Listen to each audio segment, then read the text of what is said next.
నమస్తే, welcome to our channel. నేను మీ పద్మావతి. ఈరోజు మనతో పాటు motivational speaker and life coach Rajesh గారు ఉన్నారు. ఆయనతో మాట్లాడి అసలు ఆటంకాలు అనేవి వస్తున్నాయి అని మనం ఎందుకు ఫీల్ అవుతున్నాం, అంటే లైక్ ప్రతిసారి కూడా ఏదైనా ఒక కొత్త పని స్టార్ట్ చేయాలి అనుకున్నప్పుడు ఎందుకని ముహూర్తాలు చూస్తారు, అంటే ఇది బేసిక్కా లేకుంటే ఎవరు తీసుకొచ్చారు? అసలు వాస్తవానికి ఒక పని చేయాలి అంటే నిన్ను నువ్వు నమ్మాలా, రోజుల్ని జాతకాల్ని ఇవన్నిటిని నమ్ముకుంటూ రావాలా? ఇవన్నీ ఎందుకు నమ్మాలి? ఇవన్నిటి గురించి ఈరోజు మాట్లాడడానికి ట్రై చేద్దాం. అండ్ మీరు కూడా స్కిప్ చేయకుండా ఫుల్గా చూసేయండి. అండ్ మీకు కూడా ఎంతో వరకు చాలా మ్యాటర్ తెలుసుకోవడానికి అవకాశాలు ఉంటాయి. సో స్కిప్ చేయొద్దు. నమస్కారం సార్. నమస్తే పద్మావతి. సార్, యాక్చువల్గా ఇప్పుడు నేనున్నాను, లైక్ నేను ఒక బిజినెస్ స్టార్ట్ చేయాలనుకుంటా, లేక ఒక బైక్ కొనాలి అనుకుంటా. బట్ ఏదైనా ఒక అట్లీస్ట్ ఒక కొత్త డ్రెస్ కొన్నా అది వెయ్యాలి అంటే ఒక మంచి రోజు కోసం చూస్తాము. ఎందుకని ఇలాగ ఏ పని చెయ్యాలి అన్నా సరే మంచి రోజు రావాలి లేదా మంచి టైం రావాలి అని ఆలోచిస్తూ ఉంటాం. లేదంటే ఒకవేళ అవి చేద్దామన్న థాట్ ఎప్పుడైతే మైండ్లోకి వస్తుందో ఏదో ఒక చిన్న ఇష్యూ వచ్చి దాన్ని ఆపేస్తాం. అంతే, టక్కున మైండ్లోకి వస్తుంది, అరే ఏదో ఆటంకాలు వస్తున్నాయి, చెడు జరుగుతుంది అని అనేసి. అసలు ఎందుకని ఇలా ఆలోచిస్తాం? మనుషుల బ్రెయిన్ అనేది ఎందుకని మంచి కన్నా ఎక్కువ చెడుకి రియాక్ట్ అవుతాం? నిజం మేడం, కరెక్ట్ మీరు చెప్పేది. ఈ రోజుల్లో ఎవరైనా సరే, మీరైనా నేనైనా, ఫర్ ఎగ్జాంపుల్ పద్మావతి కాదు చాలా మంచి వాళ్ళు, చాలా ఇది అది అంటే క్యాజువల్గా వినేస్తాం. అదొక వర్డ్ నెగటివ్ అన్నాం అనుకోండి, ఎక్కువ రియాక్ట్ అయిపోతాం. అవును, మన బాడీ 100% రియాక్ట్ అయ్యేది నెగటివ్కే. నువ్వు చాలా గొప్పోడి మంచోడి అది ఇది అంటే పట్టించుకో, అదే నువ్వు పనికి మాలినోడి అంటే దానికి చాలా రియాక్షన్ అయిపోతావు. అవును, ఎందుకు అంటే మంచి కంటే చెడు తొందరగా అట్రాక్ట్ చేస్తాం. ఇది నాటి నుంచి వస్తున్నదే. అండ్ ఏదైనా పని చేస్తున్నప్పుడు జాతకాలు చూడడము, మంచి రోజు చూడడము, ఇవన్నీ తర్వాత ఒక ఆలోచన మన లోపల వచ్చిందంటే 100% అచీవ్ అయితేనే ఆలోచన మనకు వస్తుంది. అవును, ఎవరికి రాని ఆలోచన నీకు వస్తున్నాయి అంటే నువ్వు అది అచీవ్ అవుతావు కాబట్టే వస్తుంది. అచీవ్ కాని ఆలోచన మనకు అస్సలు రావు మేడం. రాత్రి నేను 1 కోటి రూపాయలు సంపాదించాలన్న ఆలోచన ఇప్పుడు వచ్చిందా? ఫర్ ఎగ్జాంపుల్ మనం చదువుకుంటున్నప్పుడు ఒక జాబ్ కొట్టాలి, నేను ఇలా వెళ్ళాలి అని కొన్ని ఆలోచనలు వస్తాయి. వాటిని పేపర్ పైన పెడితే paper work is perfect work. మనం ఏం చేయాలనుకుంటున్నాం ఈ కొత్త సంవత్సరంలో, ఒక వ్యక్తి ఉన్న స్థాయి నుంచి ఉన్నత స్థాయికి వెళ్ళాలి అంటే ఇప్పుడు ఏ సిచ్యువేషన్లో ఉన్నా నెక్స్ట్ ఏ సిచ్యువేషన్కి వెళ్ళాలి పేపర్ పైన పెట్టి ఫస్ట్. ఇక్కడ అనుకున్నది ఇక్కడ పెడితే ఇక్కడ ప్రింట్ అయితే పేపర్ పైన రాసింది మన మనసులోకి దిగిపోతుంది. ఎందుకని? రీజన్ ఏంటి? రీజన్ ఏంటి అంటే పేపర్ మీద రాయకపోతే వెళ్ళదంటారా? ఆలోచన ఇలా వస్తుంటే అలా వెళ్ళిపోతుంటాయి. గాలిలో దోశలు వేస్తే కావు, పెంకు మీద వేస్తేనే అది అవుతుంది, తింటాం. సో తలలో ఆలోచనలు వస్తే ఆచరణలోకి రావు. అది పేపర్ పైన పెట్టినప్పుడు 10 మందితో పంచుకున్నప్పుడు ఆ ఆలోచన మీకు ఉట్టిపడేలా తట్టి లేపుతుంటది అందరు. అదే అంటివి కదా ఈ సంవత్సరం పెద్ద పొడుస్తా అంటివి, ఏం చేసినావు, ఎంతవరకు వచ్చింది అని క్వశ్చన్లు వేస్తూ ఉంటారు. ఆ క్వశ్చన్ల నుంచే నీ లోపల ఒక కాన్స్టెంట్ పవర్ వస్తుంది. If you have strong mind set, నువ్వు అనుకున్నది అచీవ్ కావాలంటే 10 మందికి చెప్పు, కొత్త సంవత్సరం వచ్చింది, నేను ఇది చేయాలనుకుంటున్నా, ఈ 2025లో నా లైఫ్ ఈ విధంగా మార్చుకోవాలనుకుంటున్నా, మధ్యలో ఆటంకాలు ఎన్ని వచ్చినా సరే నేను ఎదుర్కోగలుగుతా, ఒకవేళ అనుకోని అవాంతరాలు వచ్చినా సరే 100% నేను ఎదుర్కోగలుగుతా అని ఒక కమిట్మెంట్తోని పేపర్ పైన రాయి ఫస్ట్. ఫ్రెండ్స్కి ప్రింట్ తీసి ఇంట్లో అతికించుకో, రోజు చూస్తూ ఉండు. మనిషి ఎప్పుడు ఏదైతే చూస్తూ ఉంటాడో అది చేస్తూ ఉంటాడు. మన మైండ్ చాలా గొప్పది, గుర్తు పెడుతూ ఉంటే మనకి తట్టి లేపుతూ ఉంటుంది, ఈజీగా మర్చిపోతుంది. ఈ రోజులో ఎన్నో చేయాలనుకుంటే మర్చిపోతాం.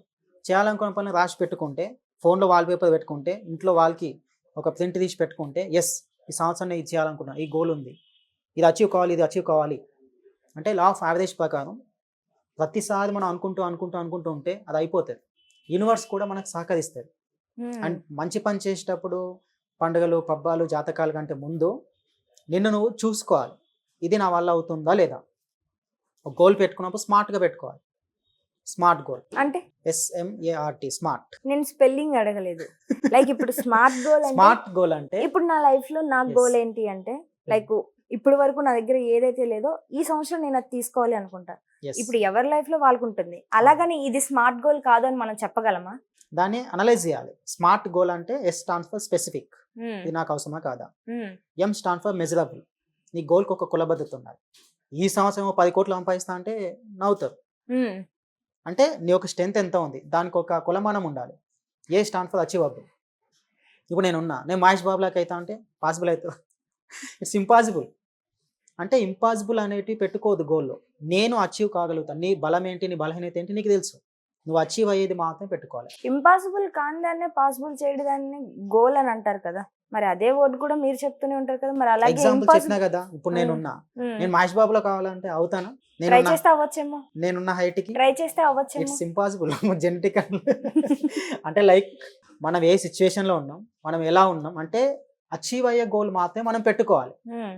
మన బలం ఏంటి, మనకి ఎలాంటి బలం? ఇప్పుడు నేను ఒక 1000 మందిని కొట్టాలి పబ్లిక్ గా అంటే అవుతుందా? అది ఇంపాసిబుల్. అది ఒక గోల్ కిందకే కాదు. అంటే లైఫ్ లో మనం ఎంతవరకు అచీవ్ అవ్వగలుగుతాం, మన నమ్మకానికి తగ్గట్టు, మన బలానికి తగ్గట్టు పెట్టుకోవాలి. అంతేగాని ఇంపాసిబుల్ కూడా నేను అయితా, అది పిచ్చితనం అయితే, గోల్ కాదు అది. And next stand for reasonable and relevant. ఇప్పుడున్న సిచ్యువేషన్, ఇప్పుడు మీరు అన్నారు మంచిగా, ఇప్పుడున్న స్థాయి నుంచి కొంచెం ఉన్నత స్థాయికి వెళ్ళాలి అని, అదొక రిలవెంట్. ఇప్పుడున్న కంటే కొంచెం బెటర్ స్టేజ్కి వెళ్ళాలి, ఏది ఎండింగ్ వరకు అని, దానికంటే ఒక రిలవెంట్ ఉండాలి. And last T is very very important, time bond. Goals చాలా మంది పెట్టుకుంటారు వదిలేస్తారు. టైం పెట్టుకోవాలి. 1 year మొత్తం ఈ పొజిషన్కి వెళ్ళాలనుకున్నప్పుడు 1 monthలో ఎంతవరకు వెళ్తావు, 1 weekలో ఎంతవరకు వెళ్తావు, 1 dayలో ఎంతవరకు వెళ్తావు, దాన్ని డివైడ్ చేసినప్పుడు మనకు గోల్ అనేది క్లారిటీ వస్తుంది. దానికంటూ అడుగులు వేసుకుంటూ వెళ్ళిపోతాం. 12 monthsలో నేను చేయాలనుకున్నప్పుడు, ఇయర్ మొత్తం ఇది సాధించాలనుకున్నప్పుడు మంత్ బై మంత్ డివైడ్ చేసుకోవాలి. టైం బాండ్, ఈ మంత్ నా గోల్ కోసం నేను ఎంత చేశాను, నెక్స్ట్ మంత్ ఎంత, అది కంప్లీట్ చేసుకుంటూ పోతే 100% రీచ్ అవుతాం. చాలామంది గోల్స్ పెట్టుకొని ఎందుకు రీచ్ కాలేకపోతుంది అంటే, గోల్ రాసి పెట్టుకుంటారు, దాన్ని మర్చిపోతుంది. ఇక మధ్యలో ఏవో పనులు వస్తుంటాయి, ఏదో ఫర్ ఎగ్జాంపుల్, చిన్న ఎగ్జాంపుల్ తీసుకుంటే, కొత్త సంవత్సరం వచ్చింది, చాలా డిగ్నిటీగా ఉండాలి, రోజు పుస్తకాలు చదవాలి, రోజు జిమ్కి వెళ్ళాలి, మంచి హ్యాపీగా ఉండాలి, సంతోషంగా ఉండాలి, ఎనర్జెటిక్గా ఉండాలి అని అనుకుంటారు. ఫస్ట్ డే వెళ్తారు, సెకండ్ డే ముందుకే వింటర్ సీజన్, చలి వస్తుంది, ఈరోజు ఏమొద్దులే, తర్వాత మర్చిపోతూ ఉంటారు. మర్చిపోతున్నా అంటే నీ కలగానే మిగిలిపోతుంది. కళ కోసం మన అబ్దుల్ కలాం అంటారు, కళలు అంటే పడుకున్నప్పుడు వచ్చేటివి కాదు, పడుకోకుండా చేసేటివి, నిద్రపోకుండా చేసేటివి నిజమైన కళలు, పడుకొని కనే కళలు కాదు. నువ్వు పెట్టుకున్న కళ, నువ్వు పెట్టుకున్న గోల్ రీచ్ కావాలి అంటే దానికోసం నువ్వు మండిపోవాలి. అసలు ఎట్లా అంటే పిచ్చోడ్లాగా కష్టపడాలి, అప్పుడు గోల్స్ రీచ్ అవుతాం. అంతేగాని గోల్ పెట్టుకొని దానికోసం ఇంట్లో కూర్చొని నా గోల్ పెట్టుకున్న అదే అయిపోతుంది, ఇట్స్ ఇంపాసిబుల్. అర్థమవుతుందా? అర్థమైంది. మీరు అన్నది నాకు చాలా క్లారిటీగా అర్థమైంది. అలాగే చూస్తున్న మన ప్రేక్షకులు కూడా అర్థమయ్యే ఉంటుందని నేను కూడా అనుకుంటున్నా. వాస్తవానికి కళలు అందరికీ వస్తాయి మీరు అన్నట్టుగా, బట్ వాటిని చాలా తక్కువ మంది అచీవ్మెంట్ చేసుకో. లైక్ ఒక 100 members ఒక కళ వస్తే అందులో ఆల్మోస్ట్ 9% మాత్రమే, అట్లీస్ట్ 10 కూడా రావట్లేదు ఎవరు, 9% మాత్రమే దాన్ని అచీవ్ చేసుకోవడానికి ట్రై చేస్తున్నారు. మిగిలిన వాళ్ళందరూ కళని కలగానే మర్చిపోతున్నారు, మీరు చెప్తున్నట్టు వాస్తవం అది. బట్ ఇలాంటి పొజిషన్ నుంచి ప్రతి ఒక్కరు కూడా వాళ్ళ లైఫ్లో సక్సెస్ అవ్వాలని నేను కూడా కోరుకుంటున్నా. అండ్ మీరు కూడా చూసారు కదా, వాస్తవానికి కళలు కనండి, బట్ కళలు వెనకతల పరిగెత్తాలి. కన్నాను కదా అనుకొని వదిలేస్తే సరిపోదు, బట్ వాటి వెనకతలు పరిగెడితేనే అది మనకి వాస్తవంలోకి వస్తాయి. అండ్ నేను చెప్పింది మీకు అర్థమయ్యే ఉంటుంది. అండ్ ఈ వీడియో మీకు ఎలా అనిపించిందో కామెంట్ సెక్షన్లో కామెంట్ చేయండి. అంటే ఇలాంటి మరెన్నో వీడియోస్ కావాలంటే ఖచ్చితంగా సబ్స్క్రైబ్ చేసుకోండి.